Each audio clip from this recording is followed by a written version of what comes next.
Hello बच्चों, let's read the question. The question says a large number of fish are suddenly found floating dead on a lake. There is no evidence of toxic dumping, but you find an abundance of phytoplankton. Suggest a reason for the fish kill. So let's do the question. So बच्चों sometimes lakes में क्या होता है कि कोई भी toxic dumping नहीं होती है, ठीक है, कोई टॉक्सिक कंटेमिनेशन नहीं होता है. Still the fishes are they are killed and they are floated dead on the lake surface. So ये क्यों होता है, ठीक है. So बच्चों what is phytoplanktons, ठीक है. So excess of phytoplanktons are the organic pollutants. Phytoplanktons, ठीक है. Phytoplanktons क्या होता है?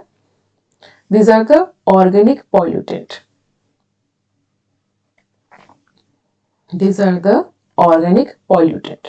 So organic pollutant में क्या आता है, जैसे green leaves हो गए, ठीक है, leaves हो गए और grass हो गया. These are present in the water are called phytoplanktons, ठीक है, और etc. This kind of things. So these phytoplanktons are present in excess in water. Excess of phytoplankton in water. ठीक है, जब ये प्रेजेंट होता है देन क्या होता है, विच आर बायोडिग्रेडेबल, जो कि बायोडिग्रेडेबल होता है. दीज आर बायोडिग्रेडेबल, ठीक है. This phytoplanktons are biodegradable. So the biodegradation कैसे होता है बच्चों? This biodegradation takes place due to the decomposition of this is happens due to the decomposition of phytoplanktons by microorganisms. ठीक है, phytoplanktons by microorganism. ठीक है, microorganism like bacteria are responsible for the decomposition of the phytoplanktons. ठीक है, तो इसी तरह से ये बायोडिग्रेडेबल होता है. एंड ये कैसे होता है? This microorganisms they decompose this phytoplanktons, ठीक है. And the process of decomposition, ठीक है, these microorganisms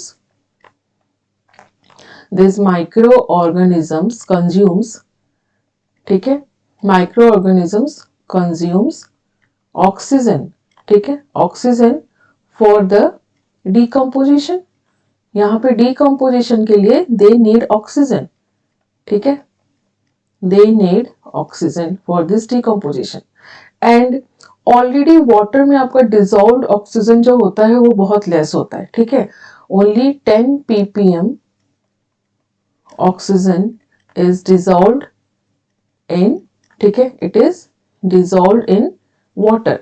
ठीक है, किसी भी water body में जो dissolved oxygen होता है वो around 10 ppm होता है.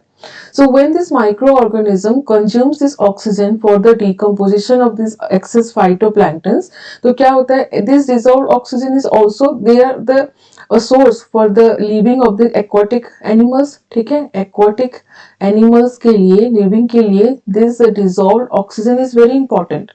If this dissolved oxygen in water becomes 6 ppm, ठीक है, और less than 6 ppm, ठीक है, less than 6 ppm, तो क्या होगा? The aquatic animals will not survive. ठीक है, aquatic animals will not survive. यहाँ पे क्या है? Fish will not survive. So this is the reason why the fish are killed. Fish क्या होता है? Fish are killed and they float on the lake. तो बच्चों without any contamination of toxic substance in the lake suddenly जो death हो जाती है, मतलब जो फिश होता है they are killed and they floated over the lake surface, that is due to the decomposition of this phytoplanktons by the microorganisms that consumes oxygen, and the oxygen का level जब lake में decrease हो जाता है तो आपका aquatic animals जो होते हैं they cannot survive. So this is the answer. I hope you understood well. Best of luck.